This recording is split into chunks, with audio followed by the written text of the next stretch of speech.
Audio Jungle.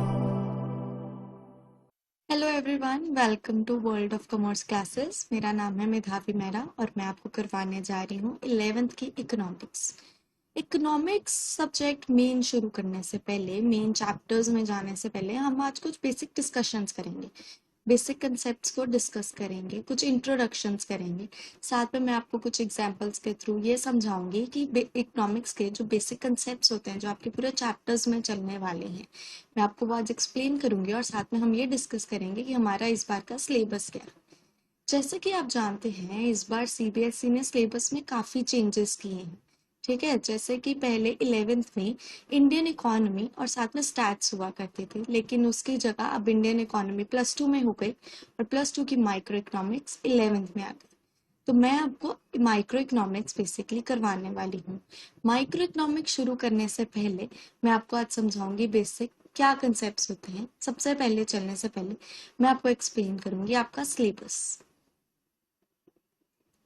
जैसे कि आप अपनी स्क्रीन पर देख पा रहे हैं, मैंने आपके सिलेबस को 4 हिस्सों में डिवाइड कर दिया है। पार्ट ए जो है आपका स्टैटिस्टिक्स फॉर इकोनॉमिक्स, जो हैंडल करेगा 40 मार्क्स।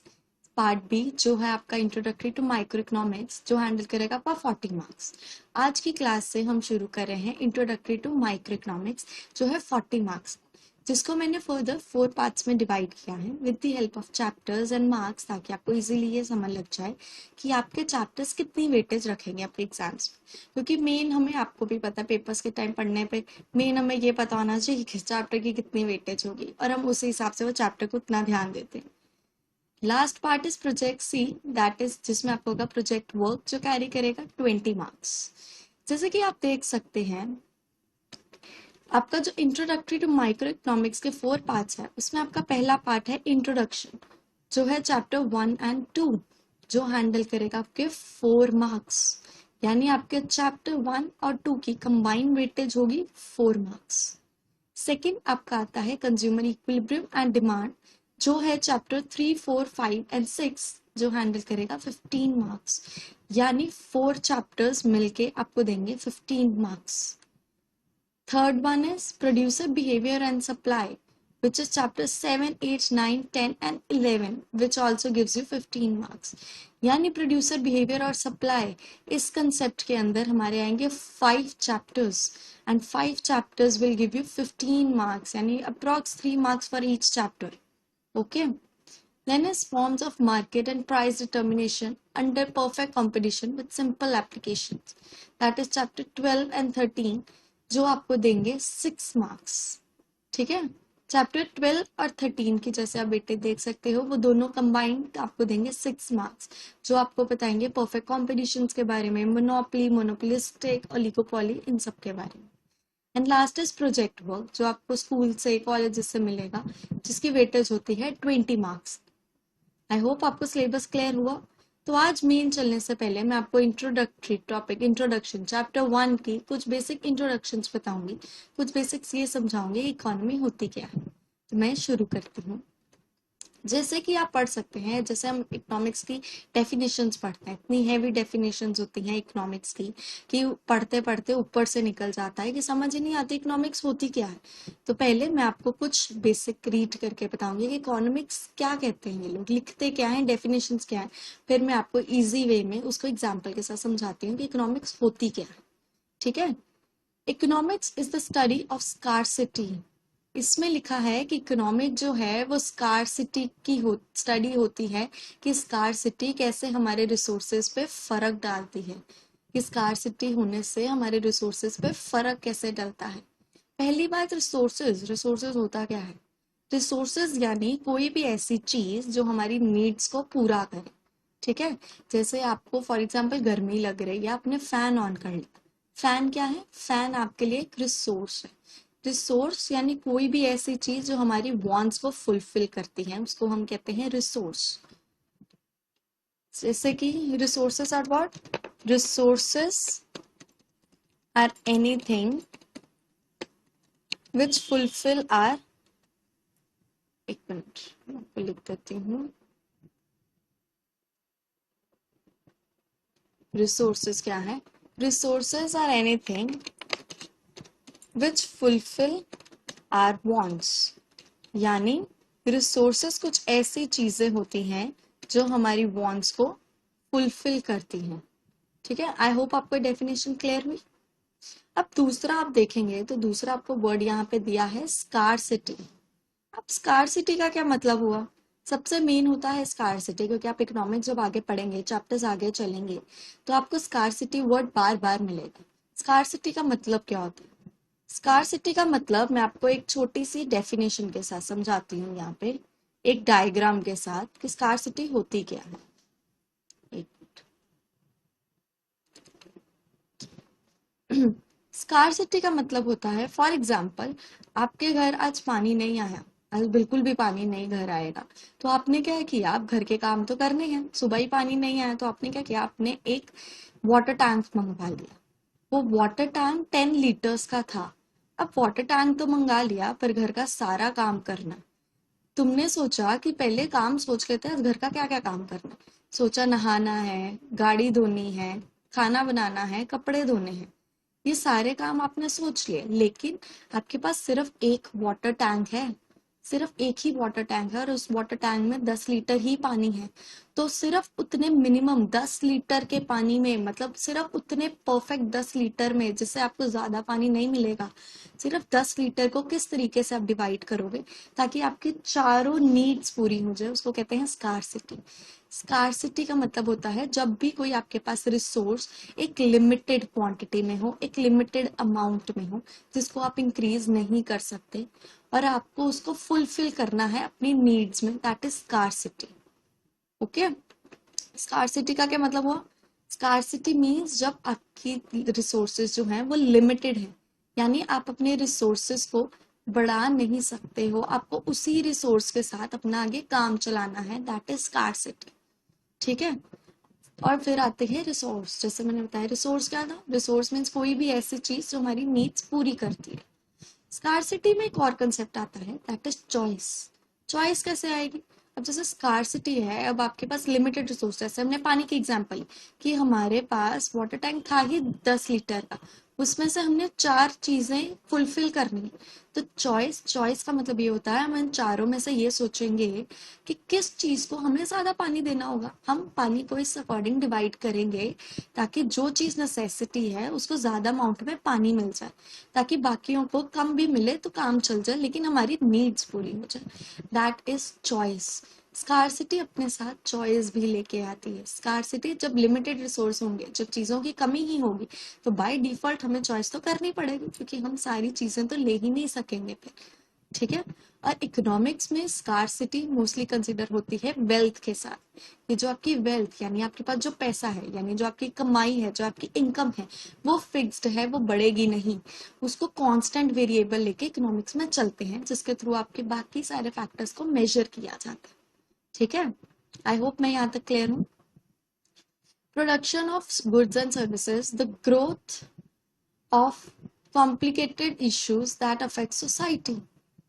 कहते हैं जो इकोनॉमी होती है वो स्कार्सिटी रिसोर्सेज के साथ चलती है, कि मतलब स्कार्सिटी कैसे इफेक्ट करेगी हमारी रिसोर्सेज को, गुड्स और सर्विसेज की प्रोडक्शन में कैसे फर्क डालेगी, किसी भी प्रोडक्शन की टाइम टू टाइम ग्रोथ में कैसे फर्क डालेगी स्कार्सिटी। अब फॉर एग्जांपल आपने, जैसे हमने पानी की एग्जांपल ली, अब फॉर एग्जांपल आपको कल गाड़ी धोने के लिए ज्यादा पानी चाहिए, लेकिन बाकी चीजों के लिए आपको फिर क्या करना पड़ेगा, कॉम्प्रोमाइज करना पड़ेगा, क्योंकि पानी तो उतना ही है, लेकिन अगर किसी चीज में आपको बढ़ाना है तो बाकी चीजों में कम करना ही पड़ेगा, ताकि आपकी उस चीज की नीड पूरी हो जाए, that is a concept of sacrifice. Okay,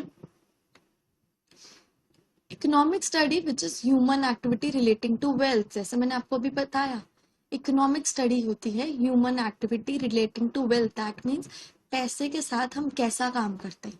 ठीक है, कि मतलब पैसा आया तो हम उसको किस तरह से खर्च करेंगे, किस तरीके से उसको यूटिलाइज करेंगे, उसको कहते हैं economic.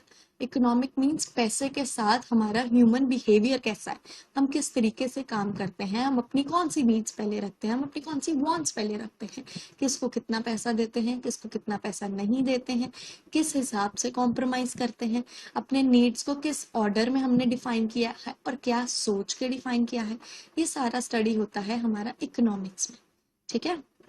Human wants are limited but the means of satisfy them are limited. जैसे मैंने अभी कहा कि हम इंसान, जैसे कि आप जानते हैं, हम इंसान की जो वांट्स है वो अनलिमिटेड है। अगर हमारी कुछ वांट्स आज पूरी हो जाए तो कल हमारी और नई वांट्स आ जाएंगी, मतलब हमारी कभी भी वांट्स सेटिस्फाई नहीं होती। हमें हर टाइम नई नई चीजों की उम्मीद होती है कि हमें ये भी चाहिए, ये भी चाहिए। दैट इज वाई इकोनॉमिक्स में यही कहा जाता है कि ह्यूमन वांट्स तो अनलिमिटेड है, यानी ये कभी लिमिट में आएंगी ही नहीं, लेकिन जो रिसोर्सेज हैं वो सेटिस्फाई है। फॉर एग्जाम्पल, आप कहीं जॉब कर रहे हो, 10,000 पे कमा रहे हो, ओके। अब आपकी नीड्स बढ़ गई, आप अपने कजन्स को देखा, अपने फ्रेंड्स को देखा कि वो कोई नई चीजें खरीद रहे हैं, नए कपड़े खरीद रहे हैं। आपने पहले मंथ तो खर्चा कर लिया, सेकंड मंथ से आप अपनी ड्यूटीज रियलाइज होने लग पड़ी, अब सेकंड मंथ वो लोग उससे ज्यादा खर्चा करने लग पड़े। लेकिन आप तो नहीं कर सकते। क्यों नहीं कर सकते? क्योंकि हमारी जो इनकम होगी वो हमारी फिक्स्ड होगी, हमारी जो इनकम होगी वो लिमिटेड होगी, हम उसी लिमिटेड इनकम में हमें चलना पड़ेगा। हम उनके अकॉर्डिंग हम अपने एक्सपेंसेस कम ज्यादा नहीं कर सकते, लेकिन अगर करें तो बाकी चीजों को हमें सैक्रिफाइस करना पड़ेगा। इकोनॉमिक का सबसे बड़ा यही होता है काम कि जब हम अपने लिमिटेड रिसोर्सेज में चॉइस बनाते हैं, सेक्रीफाइस करते हैं ताकि अपनी नीड्स पूरी कर पाए। ठीक है। अनलिमिटेड वांट्स होने के कारण इकोनॉमिक्स में स्टडी की जाती है कि जब आपकी अनलिमिटेड वांट्स हो तो हम कैसे लिमिटेड रिसोर्सेज में अपना काम पूरा करें। ठीक है। लिमिटेड रिसोर्सेज क्या हुए? लिमिटेड रिसोर्सेज यानी हमारी वेल्थ। ठीक है, ये लिखे ना, the means that are called wealth. Wealth हमारी क्या होती है इकोनॉमिक्स में? Wealth is our limited resource. Limited resource means limited पैसा, कि इतना ही पैसा है, जो काम करना है इतने में ही करना है, या इंक्रीज नहीं होगा। ठीक है। Each household likely to utilize its wealth as to satisfy most of its wants. हर घर में आप जैसे देखेंगे, आपके घर में भी एक बजट बनता होगा जरूर, कि महीने का इतना पैसा घर में लगेगा, कितने पैसे का राशन आएगा, इतना हम वो काम करने वाले को देंगे, इतना हम कपड़ों में देंगे, इतना हम एंटरटेनमेंट के लिए खर्चेंगे।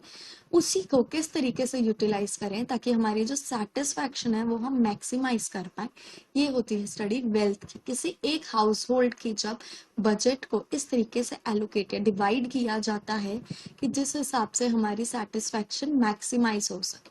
अब मैंने यहाँ पे एक और वर्ड यूज किया and that is allocate. What is allocate? Allocate का मतलब होता है, एलोकेट का मतलब कि हम अपनी चीजों को किस तरीके से ऑर्डर में डालें। Allocate means to place things in order, place things in order or in your need।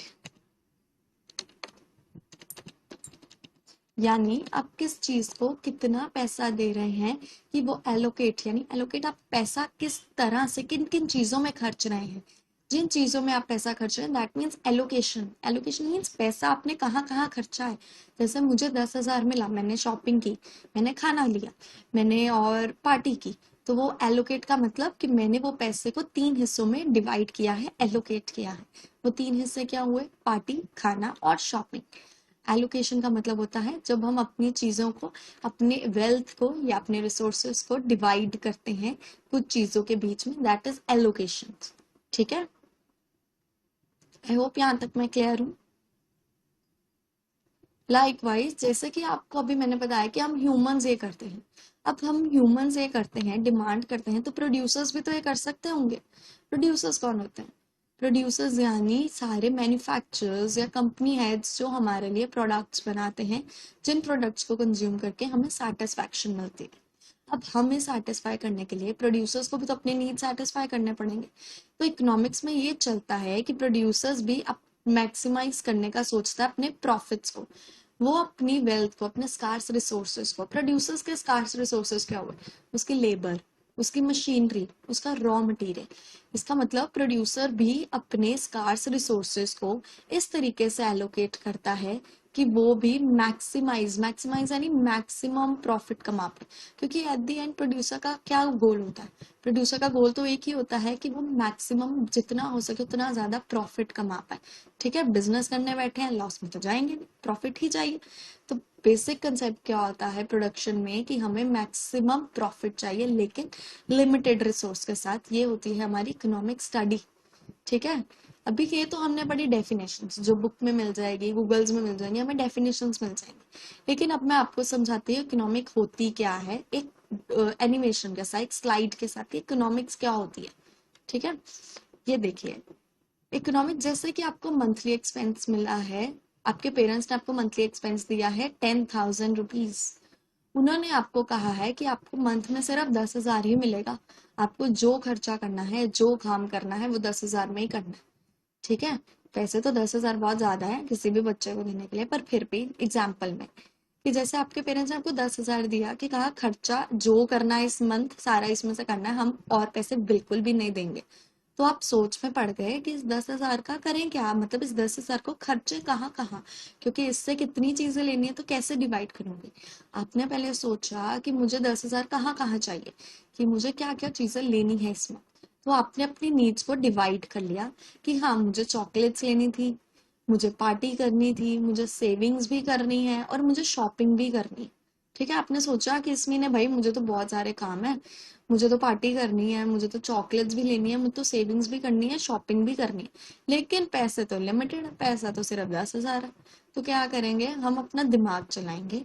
हम उस टाइम पे ये सोचेंगे कि पार्टी में कितना पैसा खर्च होना चाहिए, चॉकलेट्स में कितना खर्चेंगे, सेविंग कितनी करेंगे और शॉपिंग कितनी। मतलब इन चारों में से आपने सोचा ये बेसिक 4 नेसेसिटीज है मेरी इस मंथ की, इसमें से मुझे मेजर कौन सी चीज ज्यादा चाहिए, मतलब आपको इस मंथ ज्यादा खर्चा किसमें करना है। फॉर एग्जाम्पल हो सकता है किसी के घर में कोई फंक्शन, ठीक है, आपके भाई बहन किसी की शादी आ गई, कोई फंक्शन है, आपको शॉपिंग करनी, तो क्या करोगे इस मंथ में, ऑब्वियसली शॉपिंग का खर्चा बढ़ गया है ना। शॉपिंग का खर्चा बढ़ गया तो यानी 10,000 में से ज्यादा अमाउंट आपको किसको देनी पड़ेगी, शॉपिंग को देनी पड़ेगी।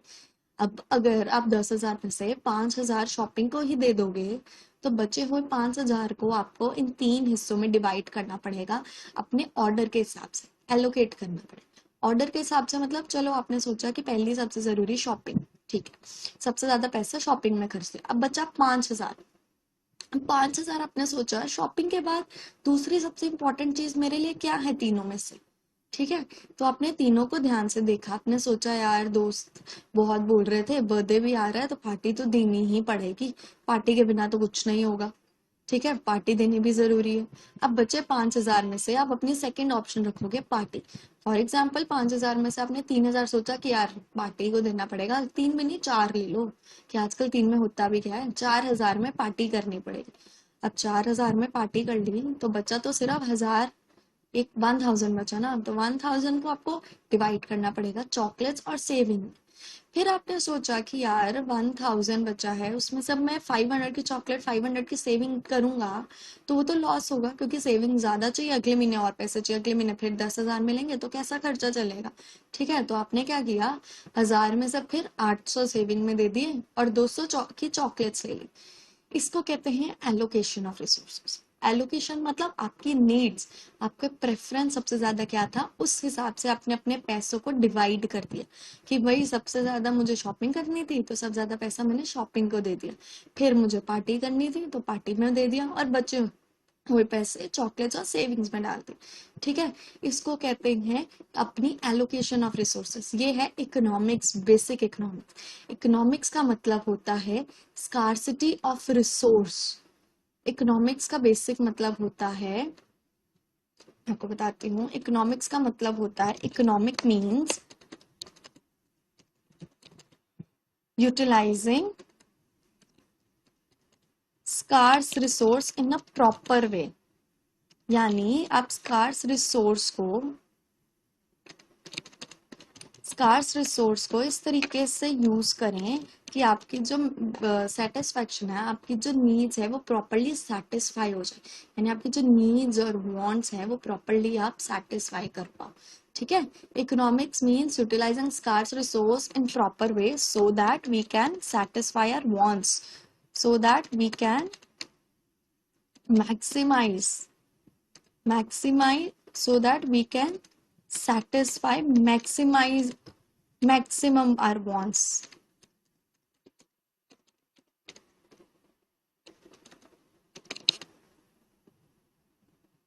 ठीक है, क्या मतलब होता है इसका? इकोनॉमिक का मतलब रिसोर्स, स्कार्स रिसोर्सेज को इस तरीके से यूज करना ताकि हमारी जो वांट्स हैं वो सेटिस्फाई हो सके मैक्सिमम, यानी थोड़ी सी चीज में, स्कार्स रिसोर्सेज में हम जितनी ज्यादा हो सके उतनी ज्यादा अपनी वांट्स को सेटिस्फाई कर सके। ठीक है, economic means utilising scarce resources in proper way so that we can satisfy maximum wants, यानी अपने रिसोर्सेज को इस तरीके से यूज करना, इस तरीके से उसको काम करना, एलोकेट करना रिसोर्सेज को, ताकि हम अपनी वांट्स को मैक्सिमम सेटिस्फाई कर सकें।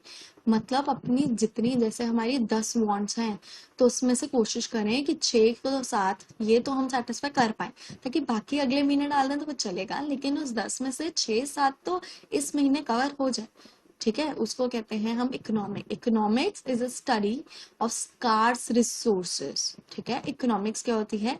इकोनॉमिक स्टडी होती है स्कार्स रिसोर्सेज की, ताकि वो ये बताती है कि हम अपने रिसोर्सेज को किस तरीके से यूटिलाइज कर पाए, किस तरीके से उन्हें काम पे ला सके। ठीक है, अब मैं आपको इसकी डेफिनेशन बताती हूँ जो मोस्टली आपको मिलेगी। आई होप मैंने आपको स्कार्सिटी समझा दी। Scarcity refers to the situation when you have less than what you wish, यानी स्कार्सिटी का मतलब होता है जब हम जो चाहते हैं उससे हमें कम मिले। ये तो बेसिक ह्यूमन नीड है, हमें पता है, हम चाहते तो बहुत कुछ है कि जैसे हमें सब मिल जाए, लेकिन मिलता कम है। ठीक है, मिलता उतना ही है जितना हमें डिजर्व करते हैं, या कई बारी हमारी वॉन्ट्स से बहुत कम मिलता है। ठीक है, तो उसमें हम बहुत दुखी हो जाते हैं। तो स्कार्सिटी का मतलब यही होता है। स्कार्सिटी का मतलब कि जितना हम विश करते हैं, जितना हम चाहते हैं कि हमें मिले, उसका हमें थोड़ा मिले, फिर उसको हमें उस तरीके से यूटिलाइज करना पड़े कि हम अपने मैक्सिमम वांट्स को पूरा कर पाए। ठीक है, in other words scarcity implies a situation when supply of resources is less than the demand of resources. अब दो मेन वर्ड यहाँ यूज हुए हैं, that is supply and demand. उन्होंने कहा है स्कार्सिटी का मतलब होता है, सिचुएशन तब होती है कि जब सप्लाई ऑफ रिसोर्सेस कम हो लेकिन डिमांड बहुत ज्यादा हो। जैसे कि फॉर एग्जाम्पल सप्लाई का मतलब होता है कि कोई चीज पीछे से, जब हमारी रिसोर्सेज जो हमें पीछे से नहीं मिल रही है, ठीक है, अभी जैसे सप्लाई, जैसे मैंने आपको एग्जांपल दी पेरेंट्स की, पेरेंट्स ने सप्लाई मनी की सिर्फ 10,000 की है, वो नहीं बढ़ाई, उन्होंने कहा 10,000 ही देंगे सिर्फ। तब सप्लाई ऑफ मनी आपकी लेस है लेकिन आपकी डिमांड्स बहुत ज्यादा है कि 10,000 ही मिलेगा, सिर्फ सप्लाई 10,000 की ही होगी, लेकिन डिमांड, डिमांड मतलब हमें सब चाहिए, खर्चा हमें 50,000 का करना है, लेकिन डिप सप्लाई हमें सिर्फ 10,000 की मिलेगी। तो उस 10,000 को किस तरीके से एलोकेट करें कि हमारे मैक्सिमम वांट्स पूरे हो जाएं, उसको कहते हैं इकोनॉमिक्स। स्कार्सिटी का मतलब क्या था? स्कार्सिटी का मतलब जब हमारी सप्लाई ऑफ रिसोर्सेस कम हो हमारी डिमांड से, जब डिमांड बहुत ज्यादा होती है और सप्लाई बहुत कम हो, उसको हम कहते हैं स्कार्सिटी, यानी कमी होना, यानी लिमिटेड रिसोर्स होना। ठीक है, देन चॉइस। चॉइस क्या होता है? चॉइस तो हम सबको पता है, कभी ना कभी हम सबको चॉइस करना पड़ता है, चूज करना पड़ता है कुछ ना कुछ। चूज का मतलब लाइक कोई चीज है ऑल्टरनेटिव। फॉर एग्जाम्पल आपको स्कूल में ड्राइंग करनी है, कलर्स चाहिए, अब टीचर ने कहा पूरी ड्राइंग एक ही कलर से होगी, तो आपको 10 कलर्स में से 1 कलर चूज करना है। That is what choice, you have to choose one. मतलब 10 में से एक चॉइस करोगे तो यानी बाकी 9 को तो सेक्रीफाइस करोगे ना, that is choice. Choice refers to the process of selection from available limited alternatives. Choice का मतलब होता है जो आपको लिमिटेड ऑल्टरनेटिव्स दिए हैं, यानी जो आपको लिमिटेड रिसोर्स दिए हैं। फॉर एग्जाम्पल आपका दोस्त आया कहता कि है तो 10 कलर पर मैं तुझे 3 ही दूंगा, रेड, ब्लू और ग्रीन। ठीक है, उसने कहा मैं तुझे दूंगा रेड, ब्लू और ग्रीन। जैसे मैं इधर ड्रॉ करती हूँ, रेड, ब्लू और साथ में ग्रीन। उसने कहा यही 3 दूंगा, रेड, ब्लू और ग्रीन। लेकिन तुमने सोचा कि अब रिसोर्सेज तो लिमिटेड है, यानी मेरे पास तो सिर्फ रेड, ब्लू और ग्रीन है, अब मुझे एक चॉइस करना है, तो तुमने फॉर एग्जाम्पल ब्लू चूज कर लिया। तुमने ब्लू चूज कर लिया, लेकिन बाकी दोनों को तो तुमने सैक्रिफाइस कर दिया ना, कि तुमने तीनों में से अगर एक चूज किया यानी बाकी दोनों को छोड़ दिया। इसको कहते हैं चूज, यानी आपके पास ऑल्टरनेटिव्स लिमिटेड हो, यानी ये लिमिटेड थे ना कि 3 कलर में से एक चूज करना है। जब आपके पास रिसोर्सेज जो हो आपके पास लिमिटेड हो, यानी आपके ऑल्टरनेटिव्स है, देखो ऑल्टरनेटिव्स आपके लिमिटेड हो, जब आप उसमें से एक चूज करते हो तो उसको हम कहते हैं चॉइस। ठीक है। अब चॉइस आती क्यों? चॉइस आती है दो कारणों के कारण से। पहला कि आपके जो रिसोर्सेज हो वो स्कार्स हो, यानी आपके फिर वही प्रॉब्लम कि आपके रिसोर्सेज ही कम है, आपके रिसोर्सेज ही लिमिटेड है, रिसोर्सेज बढ़ेंगे ही नहीं। हर में आप देख रहे हो इकोनॉमिक्स में प्रॉब्लम ये है कि स्कार्स है। इकोनॉमिक्स में बार बार ये कंसेप्ट आएगा स्कार्स का। रिसोर्सेज जब स्कार्स हैं यानी रिसोर्सेज कम है, आपके लिमिटेड है, तब प्रॉब्लम चॉइस की आती है। ठीक है। अगर रिसोर्सेज ही अनलिमिटेड होंगे, बहुत रिसोर्सेज है, फिर चॉइस करने की जरूरत है, फिर तो सब यूज कर लो, है कि नहीं। स्कार्स जब आपके रिसोर्सेज कम होंगे, जब आपके पास चीज ही लिमिटेड होगी, तभी चॉइस करोगे ना। अनलिमिटेड चीज में कौन चॉइस करता है, फिर तो हमें सब चाहिए, है कि नहीं। वैसे सेकंड ऑप्शन में क्या आता है, तब रिसोर्सेज जब रिसोर्सेज को हमें एलोकेट करना होता है ऑल्टरनेटिव यूजेस में, यानी जब आपको पता है कि जैसे आपने ब्लू कलर लिया, इसको और भी कामों में काम लाना है, यानी resources can be allocated two alternative uses, यानी आपको रिसोर्सेज को और भी चीजों में काम लाना है, तब भी हम चॉइस करते हैं, चूज करते हैं। जैसे हमने इकोनॉमिक्स में देखा कि शॉपिंग करनी है या हमने चॉकलेट्स लेनी है, हमने इन दोनों में से चूज किया कि सबसे ज्यादा खर्चा किस में करना है, मैं पहले। ये होती है ऑप्शन ऑफ चॉइस। जब आपके पास आपको अपने ऑल्टरनेटिव पे भी लिमिटेड रिसोर्सेज यूज करने होते हैं, तो हम क्या करते हैं, चॉइस करते हैं। ठीक है। समझ लगी क्या होती है चॉइस। वैसे ही अब आते हैं आपका मेन कंसेप्ट माइक्रो इकोनॉमिक्स।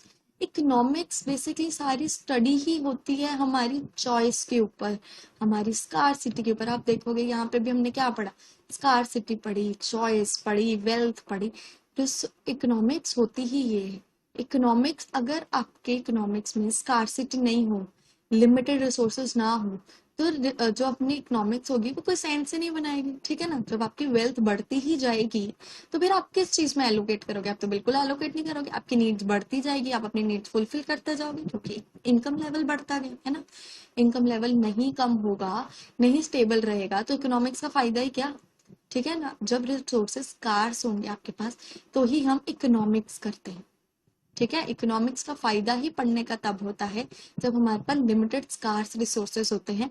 और दूसरा हमारे पास मेन कंसेप्ट होता है जो हमने अभी देखा, that is demand and supply. Demand and supply नहीं होगी तो इकोनॉमिक्स कैसी। अगर हम कुछ डिमांड नहीं करेंगे, अगर हम डिमांड ही नहीं करेंगे तो सप्लाई नहीं होगी, सप्लाई नहीं होगी तो फिर पढ़ेंगे क्या इकोनॉमिक्स में। ठीक है ना। डिमांड और सप्लाई कैसे, इकोनॉमिक्स बेसिकली मतलब क्या होता है, पैसे को इस तरीके से यूटिलाइज करना कि वांट्स पूरी कर पाए। जब वांट्स ही नहीं होगी तो फिर इकोनॉमिक्स का पढ़ने का क्या फायदा, फिर इकोनॉमिक्स एग्जिस्ट ही कैसे करेगी, है कि नहीं। फिर ना ऑल्टरनेटिव यूजेस होंगे, ना हमें चॉइस करनी पड़ेगी, ना हमारे पास स्कार्स रिसोर्सेज होगी, फिर तो इकोनॉमिक स्टडी ही नहीं होगी। ठीक है। इकोनॉमिक्स में मेन कंसेप्ट होते हैं scarce, choice, alternative use, demand, supply.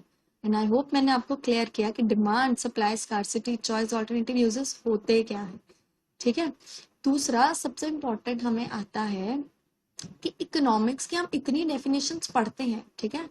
Economics की इतनी डेफिनेशंस हमने पढ़ तो ली, लेकिन अब ये कि इकोनॉमिक्स की इतनी डेफिनेशन पढ़ने के बाद इकोनॉमिक्स बनाई किसने थी, इकोनॉमिक्स की ये डेफिनेशन हमें दी किसने। इकोनॉमिक्स की ये डेफिनेशन हमें दी थी एडम स्मिथ ने। ठीक है। एडम स्मिथ को फादर ऑफ इकोनॉमिक्स भी कहा जाता है। फादर ऑफ इकोनॉमिक्स क्यों, फादर ऑफ इकोनॉमिक्स इसलिए क्योंकि एडम स्मिथ ने हमें इकोनॉमिक्स की ये डेफिनेशंस दी थी अपनी एक बुक में, जिसका नाम था wealth of economy. Wealth of economy Adam Smith की एक बुक है जिसमें उसने सारी इकोनॉमिक्स की डेफिनेशन दी थी, इकोनॉमिक्स के बारे में बताया था। ठीक है। इकोनॉमिक्स सारी हमें समझाई थी कि इकोनॉमिक्स होती क्या है।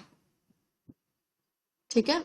एडम स्मिथ जो है उसने बेसिकली यही डिफाइन किया था, फादर ऑफ इकोनॉमिक्स ने अपनी बुक वेल्थ ऑफ इकोनॉमी में, कि इकोनॉमिक क्या होती है, इकोनॉमिक्स की डेफिनेशंस क्या होती है। जिसके बाद हमें ये पता चला कि माइक्रो इकोनॉमिक्स क्या होती है, मैक्रो इकोनॉमिक्स क्या होती है, स्कार्सिटी क्या होती है, एलोकेशंस क्या होते हैं। ठीक है। अब अगर आपको कोई भी कभी भी पूछे कि फादर ऑफ इकोनॉमिक्स कौन है, तो आंसर सिंपल होना चाहिए, फादर ऑफ इकोनॉमिक्स कौन है, Adam Smith. Adam Smith is known the father of economics. ठीक है। इसके बाद अब हम पढ़ेंगे, अब हमने main definition, I hope intro समझ आ गई हमें, इंट्रो इकोनॉमिक्स होती क्या है, इकोनॉमिक्स में स्कार्सिटी चॉइस का मतलब क्या होता है। अब है माइक्रो इकोनॉमिक्स, जिसके ऊपर पूरी चैप्टर है, हमारा पूरा सब्जेक्ट है, बुक है माइक्रो इकोनॉमिक्स। ये होती क्या चीज है जिसने सबका इतना दिमाग किया हुआ है कि मतलब मोस्टली लोगों को माइक्रो इकोनॉमिक्स बहुत टफ, इकोनॉमिक्स बहुत टफ लगती है, लेकिन इकोनॉमिक्स इतनी टफ नहीं होती, specially micro economics. Micro economics तो बहुत इजी कंसेप्ट है। ठीक है। माइक्रो इकोनॉमिक्स होती क्या है, माइक्रो इकोनॉमिक्स होती है study of individual, household, firms, behaviour in decision making and allocation of resources. फिर वही एलोकेशन ऑफ रिसोर्सेज, अभी तो हमने पढ़ा ही एलोकेशन ऑफ रिसोर्सेज क्या होती है। एलोकेशन ऑफ रिसोर्सेज क्या था कि रिसोर्सेज को किस तरह से हम एलोकेट करेंगे, डिवाइड करेंगे। ठीक है। माइक्रो इकोनॉमिक्स डील करता है एक इंडिविजुअल हाउस होल्ड, यानी सिंगल लेवल पे एक इंसान के साथ, सिंगल लेवल में एक हाउस होल्ड के साथ, सिंगल लेवल की फर्म के साथ, कि वो किस तरीके से अपना डिसीजन बनाते हैं, किस तरीके से अपने रिसोर्सेज को एलोकेट करते हैं, उसको कहते हैं माइक्रो इकोनॉमिक्स। माइक्रो इकोनॉमिक्स मतलब वन लेवल, यानी स्मॉल लेवल, स्मॉल लेवल। ठीक है। छोटा लेवल, यानी छोटे लेवल पे जब हम बात करते हैं, एक एक इंसान की बात करते हैं, एक घर की बात करते हैं, एक फॉर्म की बात करते हैं, तो आता है माइक्रो इकोनॉमिक्स। ठीक है। It generally applies to market of goods and services. Micro economics ज्यादातर लगती है गुड्स और सर्विसेज की मार्केट के साथ, जो डील करती है इंडिविजुअल और इकोनॉमिक इश्यूज में, यानी हमारी वो मार्केट जो से वो सप्लाई एंड डिमांड फैक्टर्स जहाँ पे आते हैं, मार्केट ऑफ गुड्स, गुड्स और साथ में सर्विसेज। ठीक है। जहाँ पे आपकी सप्लाई एंड डिमांड मीट करती है, जहाँ पे आपकी सेल एंड परचेज होती है। ठीक है। वहां पे इंडिविजुअल और इकोनॉमिक इश्यूज के साथ जहां हम रिलेट करते हैं, उसको कहते हैं माइक्रो इकोनॉमिक्स। यानी खरीदना और बेचने का असर एक इंडिविजुअल पे उसके पैसे को लेके कैसे पड़ता है, ये स्टडी होती है माइक्रो इकोनॉमिक्स की। ठीक है। माइक्रो मतलब छोटे लेवल पे, छोटी सी बात, एक इंसान या एक हाउस होल्ड या एक फर्म, एक छोटे लेवल की बात, ना कि पूरी कंट्री की बात। ठीक है। Micro economic study deals with what choice people make, what factors influence their choice and how their decision affects the choice। यानी पहली बात माइक्रो इकोनॉमिक्स में क्या होती है कि हम क्या चॉइस बनाते हैं। ठीक है। हम लोग क्या चॉइस करते हैं, हमें क्या प्रोडक्ट लेना है, इस ढंग से हमने सोचा कि हमें वो प्रोडक्ट लेना है। वो आता है हमारा what choice people make, what choice we make. ठीक है। क्या चॉइस हम बनाना चाहते हैं। सेकेंड पॉइंट हमारा आता है what factors influence there choices, यानी ऐसे क्या फैक्टर्स थे जिनके कारण हमने ये चीज चूज की, यानी ऐसी क्या मजबूरी थी या ऐसे क्या हमारे नीड्स थे या हमारी ऐसी क्या वांट्स थी कि हमने ये फैक्टर्स चूज किए। वो आते हैं what factor influence their choice. Micro economics में हम ये भी पढ़ते हैं कि ऐसे किन कारणों की वजह से हमने ये चीज चूज की और दूसरी नहीं की। ठीक है। तीसरा हमारा आता है how the decision affect the goods market by affecting the price, यानी हमारा डिसीजन कि हमने ये नहीं खरीदना, ये खरीदना है, इसका फर्क गुड्स मार्केट पे कैसे पड़ता है, प्राइस पे कैसे पड़ता है। ठीक है। फॉर एग्जाम्पल अब जैसे टूथपेस्ट की ले लो। ठीक है। हम एक ग्रुप की लेके चल रहे हैं, मैंने 10 लोगों में सर्वे किया, 10 बच्चों में। ठीक है। मैंने पूछा कि आपको कोलगेट पसंद है कि पेप्सोडेंट पसंद है। ठीक है। अब 10 बच्चों में से फॉर एग्जाम्पल 8 ने कहा कि कोलगेट पसंद है, यानी कोलगेट मेजोरिटी में है, लेकिन जो पेप्सोडेंट है वो माइनॉरिटी में है। तो जो पेप्सोडेंट की कंपनी होगी वो अपनी प्राइसिंग इस तरीके से सेट करेगी कि जो लोग होंगे वो उसकी प्राइसिंग के साथ कॉम्पिटिटिव होके, यानी कोलगेट की प्राइस से वो कम रखेगी, ताकि लोग उसके साथ कॉम्पिटिटिव होके ये सोचें कि यार पेप्सोडेंट तो सस्ती पड़ रही है, पेप्सोडेंट ले लेते हैं। ठीक है। दैट मीन्स कि कंपनीज अपने डिसीजंस को अपने गुड्स के अकॉर्डिंग भी चेंज करती है, कि यानी हमने जो गुड्स प्रेफर किया उससे दूसरे गुड की, हमारे गुड के प्राइसेस पे क्या फर्क पड़ रहा है, कॉम्पिटिटिव मार्केट में क्या फर्क डाल रही है वो। How their decision affect the goods market by affecting the price, यानी हमारा डिसीजन गुड्स मार्केट में क्या फर्क डालता है प्राइस में। हमारा डिसीजन बहुत जरूरी डिसीजन होता है कंपनीज के लिए, हमारे डिसीजन के अकॉर्डिंग, प्रेफरेंस के अकॉर्डिंग ये डिसाइड किया जाता है कि प्राइसिंग क्या होगी किसी भी चीज। ठीक है। अब किसी मिडिल क्लास इंसान के लिए अगर आप लग्जरी प्रोडक्ट रख दोगे और साथ में एक नेसेसिटी प्रोडक्ट रख दोगे तो ये तो बाय डिफॉल्ट है कि वो नेसेसिटी प्रोडक्ट लेगा, ठीक है ना। वैसे ही हमारे डिसीजंस ये जरूर इफेक्ट करते हैं कि गुड्स मार्केट में प्राइसेस में क्या फर्क डलेगा, ठीक है। सब उसको हम कहते हैं सप्लाई एंड डिमांड, यानी हमारी डिमांड्स का सप्लाई पे क्या फर्क पड़ रहा है। जैसे अभी मैंने बोला कोलगेट, हम कोलगेट की नीड करें, अब कोलगेट कॉम्पिटिटिव हो जाएगा, वो कहेगा कि अब मैं अपनी सप्लाई बढ़ा देता हूँ, यानी मार्केट में बहुत ज्यादा सप्लाई कर देता हूँ, प्राइस थोड़े कम कर देता हूँ ताकि लोग मेरे से कहीं ना जाए, मेरे पे ही रहें, ठीक है, और मुझे इजीली अफोर्ड भी कर पाए। उसके कारण माइक्रो इकोनॉमिक्स में हम सप्लाई और डिमांड पढ़ते हैं कि सप्लाई और डिमांड का मार्केट में कैसे फर्क डलता है, ठीक है। टर्म माइक्रो मैंने अभी बताया, माइक्रो एक ग्रीक वर्ड है जिसका मतलब होता है माइक्रोस। माइक्रोस का मतलब है स्मॉल, यानी छोटा, यानी छोटे लेवल की पढ़ाई। It studies economic activity at an economic unit, unit यानी वन। जो माइक्रो इकोनॉमिक्स होती है वो एक छोटे यूनिट पे स्टडी करती है, ये पूरी इकोनॉमी को स्टडी नहीं करती, ठीक है, ये छोटे लेवल पे स्टडी करती है। इसमें आती है हमारी डिमांड थ्योरी। डिमांड थ्योरी अभी मैंने बताया डिमांड क्या होती है, डिमांड यानी कि हम क्या डिमांड करने वाले, हमारी डिमांड से सप्लाई पे क्या फर्क पड़ने वाला, प्राइस पे क्या फर्क पड़ने वाला, उसको कहते हैं डिमांड थ्योरी, यानी हम किस तरीके से डिमांड करने वाले, ठीक है। फिर आती है प्रोडक्शन थ्योरी। अब डिमांड तो हम कर रहे हैं लेकिन प्रोड्यूसर्स भी तो बहुत स्मार्ट है, उन्हें भी तो सोचना पड़ेगा ना कि हमारी डिमांड को फुलफिल कैसे करना है, क्योंकि अगर हमारी डिमांड फुलफिल नहीं होगी तो हम तो स्मार्ट कस्टमर्स हैं, हम तो एक जगह से दूसरे ऑल्टरनेटिव पे शिफ्ट कर जाएंगे कुछ ही पल में, हम रुकेंगे थोड़ी। इसीलिए प्रोडक्शन थ्योरी में प्रोड्यूसर्स ये सोचते हैं कि भाई अब डिमांड को कैसे फुलफिल किया जाए, कि हम अपने फैक्टर्स को किस तरीके से एलोकेट करें कि इनकी डिमांड पूरी कर सके, ठीक है। फिर आता है price determination and factor pricing, यानी अब हमने डिमांड कर ली, उसने सप्लाई देख ली, अब वो सोचेगा कि भाई सप्लाई भी देख ली, डिमांड भी देख ली, अब प्राइसिंग सोचता हूँ। क्योंकि अगर सब फॉर एग्जांपल मैंने डिमांड की 10 चिप्स के पैकेट की, प्रोडक्शन भी होगी 10 चिप्स के पैकेट की, लेकिन अगर एक चिप्स का पैकेट 50 रुपए का हुआ तो फिर मैं 10 कभी भी नहीं लूंगी, चाहे मैंने डिमांड 10 की है लेकिन मैं बाय थोड़ी करूंगी 10 पे, ठीक है ना। Price determination and factor pricing भी प्रोड्यूसर्स के लिए बहुत इंपॉर्टेंट होता है कि भाई ठीक है डिमांड के अकॉर्डिंग हम सप्लाई तो कर लेंगे, लेकिन सप्लाई के प्राइस ऐसे रखने पड़ेंगे कि जो सब प्राइस है वो इजीली कंज्यूमर अफोर्ड कर पाए। ये ना हो कि वो इस बार अपनी डिमांड पूरी कर ले लेकिन अगली बारी डिमांड ही ना करे क्योंकि मेरे प्राइस बहुत ज्यादा थे, ठीक है। इसीलिए price determination and factor pricing भी बहुत जरूरी होता है।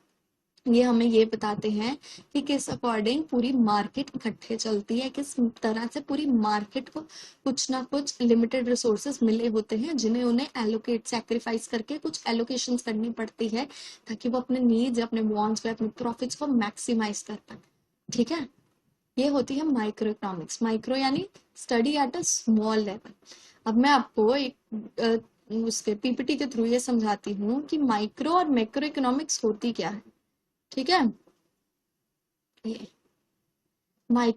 ये देखो माइक्रो इकोनॉमिक्स क्या होती है वो समझाती हूँ। माइक्रो इकोनॉमिक्स और मैक्रो इकोनॉमिक्स, वर्ड तो सुना होगा, मैक्रो मैक्रो इकोनॉमिक्स होता है। अब हमने पढ़ा माइक्रो, माइक्रो यानी छोटा, ठीक है, स्मॉल लेवल। मैक्रो, मैक्रो यानी बिग लेवल, लार्ज लेवल, उसको कहते हैं मैक्रो इकोनॉमिक्स। माइक्रो इकोनॉमिक्स यानी छोटी जगहों की, यानी इंडिविजुअल की पढ़ी हमने, है ना।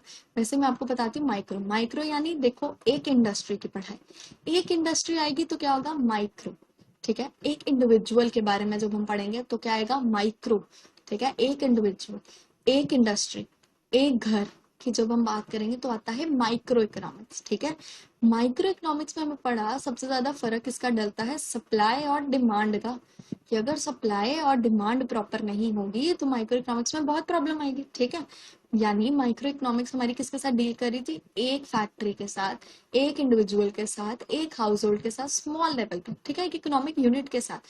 वेयर है जो हमारी मैक्रो होती है, मैक्रो डील करती है ग्रुप ऑफ इंडस्ट्रीज, यानी एक इकोनॉमिक लेवल पे, इकोनॉमी लेवल पे सारी इंडस्ट्रीज कंबाइन करके। मैक्रो यानी बड़ा लेवल, टोटल कंबाइंड लेवल, बड़े लेवल की इंडस्ट्रीज। जैसे ये हम वहां पे पढ़ रहे थे एक ह्यूमन की, एक इंडिविजुअल की, लेकिन मैक्रो इकोनॉमिक्स में होती है पूरी कंट्री की, पूरी कंट्री की पॉपुलेशन की, पूरी कंट्री की पॉपुलेशन की नीड्स कैसी पूरी हो पाए वो पढ़ते हैं हम मैक्रो इकोनॉमिक्स। ठीक है, वहां पे फर्क डालती थी सप्लाई और डिमांड। ठीक है, माइक्रो इकोनॉमिक्स में फर्क आता था सप्लाई और डिमांड से, लेकिन मैक्रो इकोनॉमिक्स में फर्क कौन डाल रहा है? मैक्रो इकोनॉमिक्स किसके साथ डील करती है? मैक्रो इकोनॉमिक्स क्योंकि अब बड़ी है, बहुत बड़ी है, तो बजट भी तो बहुत बड़ा होगा, है ना? अब बजट भी छोटा तो हो नहीं सकता, पूरी कंट्री के साथ डील करना है तो पैसा भी तो बहुत ज्यादा चाहिए होगा।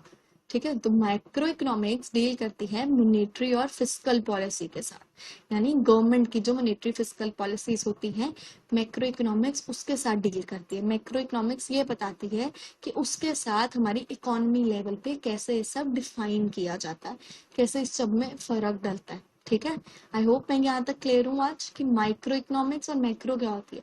माइक्रो यानी study at a small level, यानी एक कंपनी, एक इंडिविजुअल, एक हाउस होल्ड, और जिसके कारण फर्क कहाँ होता है? सप्लाई और डिमांड पे, छोटे लेवल पे।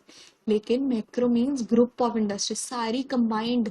इंडिया की बात कर लो, जैसे सारे इंडिया के सब लोगों के बारे में, वैसे ही इसमें फर्क डालती है monetary policy and fiscal policy. ठीक है, आज हमने क्या पढ़ा? आज हमने पढ़ा, हमारा सिलेबस क्या था। ठीक है, सिलेबस में हमने वेटेज पढ़ी कि किस चैप्टर की कितनी वेटेज थी। फिर हमने उसके बाद ये पढ़ा कि हमारी इकोनॉमिक्स होती क्या है। हमने उसको इसके साथ डायग्राम के साथ भी पढ़ा, डेफिनेशन के साथ भी पढ़ा कि इकोनॉमिक्स होती क्या है। इकोनॉमिक्स का मतलब क्या था? इकोनॉमिक्स का मतलब था स्कार्स रिसोर्सेज को, ये रहा। इकोनॉमिक्स का मतलब होता है यूटिलाइजिंग स्कार्स रिसोर्सेज। इकोनॉमिक्स का क्या मतलब होता है? इकोनॉमिक्स का मतलब होता है utilising scarce resources in proper way so that we can satisfy maximum wants, यानी इस तरीके से अपने स्कार्स रिसोर्सेज को यूज करना ताकि हम अपने वांट्स को मैक्सिमाइज कर सके, मैक्सिमाइजली सेटिस्फाई कर सके। ठीक है, वो थी हमारी इकोनॉमिक्स। दूसरी बात, एलोकेशन का मतलब क्या होता है? एलोकेशन का मतलब होता है चीजों को ऑर्डर में डालना, या अपने प्रेफरेंस के अकॉर्डिंग डालना, अपनी प्रायोरिटी के अकॉर्डिंग ऑर्डर में डालना, डिवाइड करना, उसको हम कहते हैं एलोकेट। ठीक है, फिर आता है रिसोर्सेज। क्या होती है? रिसोर्सेज होती हैं कोई भी ऐसी चीज जो हमारी वांट्स को फुलफिल करे, जो हमारी नीड्स को फुलफिल करे। ठीक है, उसको हम कहते हैं रिसोर्स। और फिर हमने क्या पढ़ा? Father of economics. कौन है father of economics? Adam Smith. Adam Smith is the father of economics. इन्होंने कौन सी बुक लिखी? इन्होंने बुक लिखी द वेल्थ ऑफ इकोनॉमिक्स। ठीक है, उसके बाद आज हमने पढ़ा स्कार्सिटी क्या होती है, चॉइस क्या होती है ना?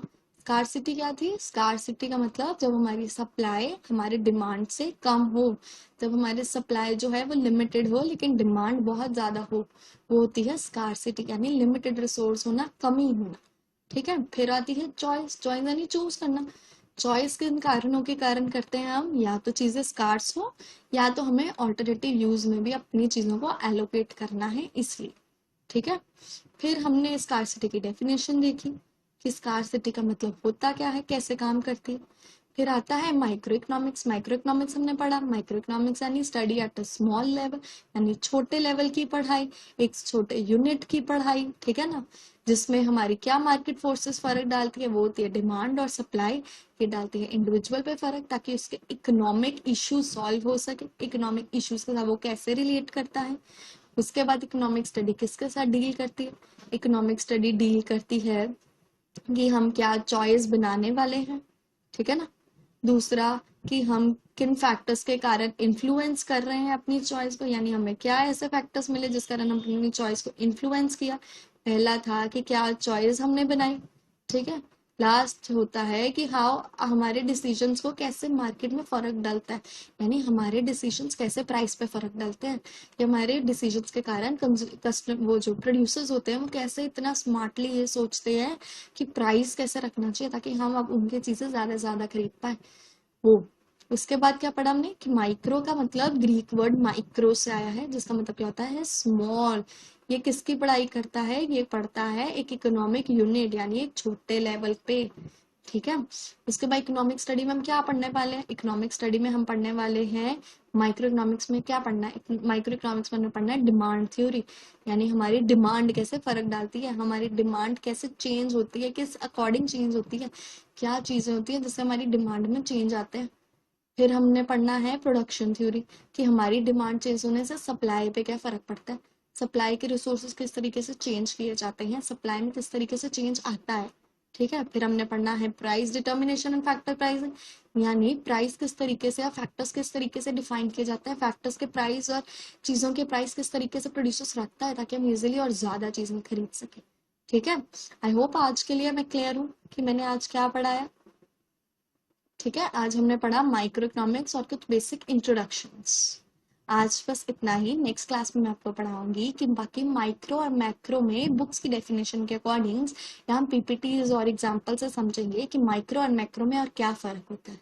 ठीक है, फिर हम उसके बाद उसमें हमारे टॉपिक चलने हैं पॉजिटिव नॉर्मेटिव इकोनॉमिक्स, यानी इकोनॉमिक्स भी और हिस्सों में डिवाइड हो सकती है, उसका सारा पढ़ेंगे। फिर हम चलेंगे अपने मेन सब्जेक्ट की तरफ, अपने मेन चैप्टर्स की तरफ। ठीक है, आई होप आज के लिए मैं इतना क्लियर हूँ। Thank you.